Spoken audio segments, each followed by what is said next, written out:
Breaking news out of Chad. A deadly attempt to storm the presidential office in N'Djamena has left 19 people dead. Among the casualties are 18 attackers and 1 security officer. What's shocking? President Mahamat Idriss Déby Itno was inside the complex during this attack.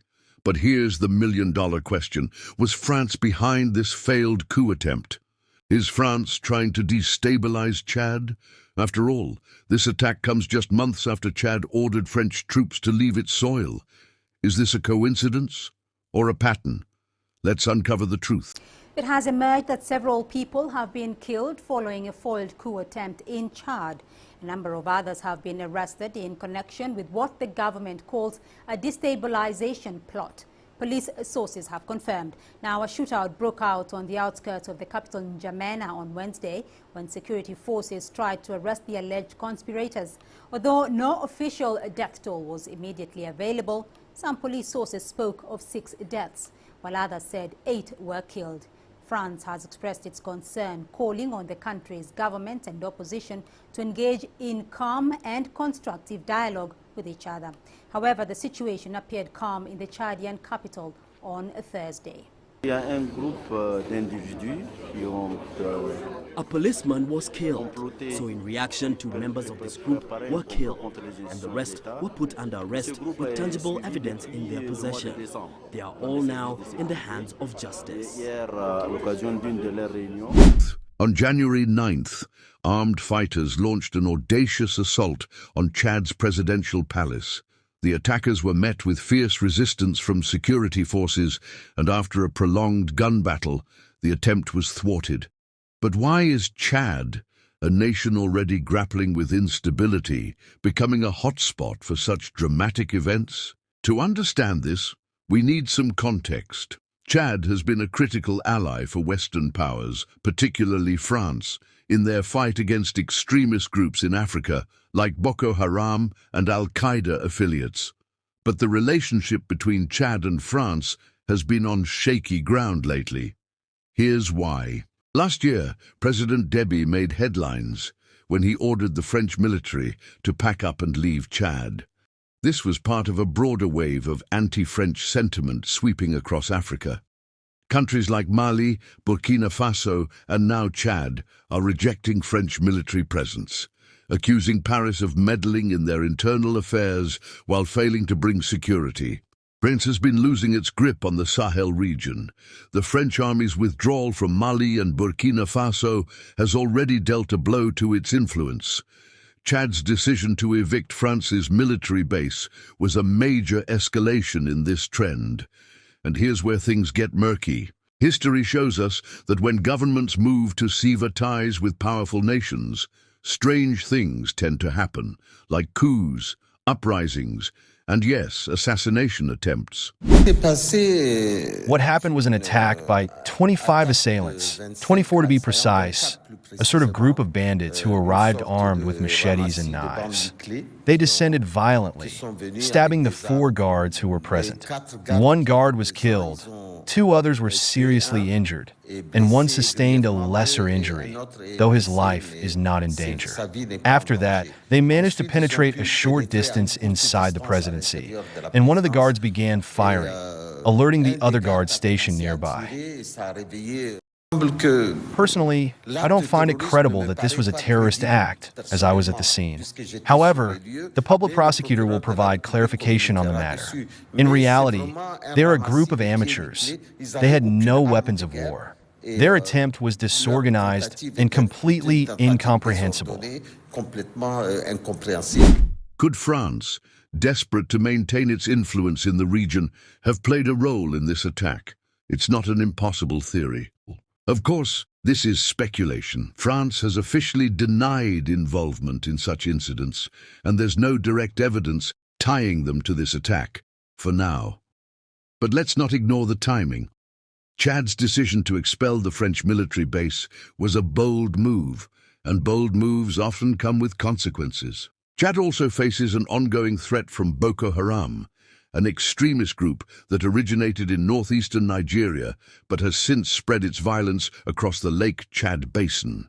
Since 2009, this group has caused unimaginable devastation, claiming over 350,000 lives and displacing millions. Could this attack be connected to Boko Haram?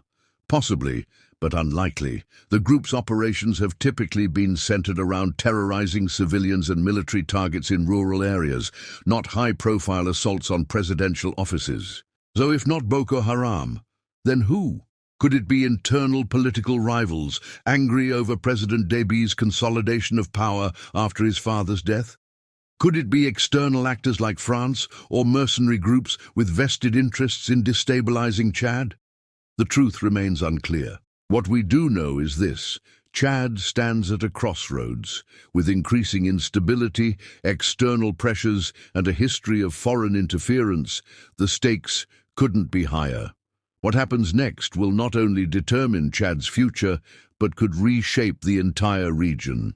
For decades, France has maintained a stronghold in Africa. Through its military bases, economic policies, and political alliances, Paris has exerted influence across former colonies. But that influence is rapidly crumbling. African nations are waking up, demanding sovereignty and an end to what many see as a new age colonialism.